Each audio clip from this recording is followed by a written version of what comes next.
Il governo ha varato un pacchetto da quasi 6 miliardi di euro per andare incontro alle esigenze di famiglie e aziende colpite dal caro bollette e dall'esplosione dei costi delle materie prime. Arrivano nuovi sostegni, nuove risorse a beneficio di famiglie ed imprese per far fronte a quello che è un carro bolletta oggettivamente insostenibile. Questa iniezione di fiducia è contante, però potrebbe non essere determinante e diventa quindi indispensabile dare il via a una nuova politica energetica.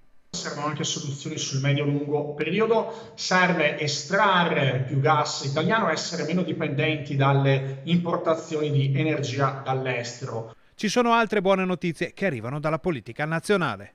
Un'altra buona notizia che arriva da Roma è che grazie ad un emendamento della Lega vengono messi a disposizione 902 milioni di euro a beneficio dei comuni prevalentemente del nord, quindi soldi che i nostri sindaci, i nostri amministratori potranno utilizzare per progetti di rigenerazione urbana.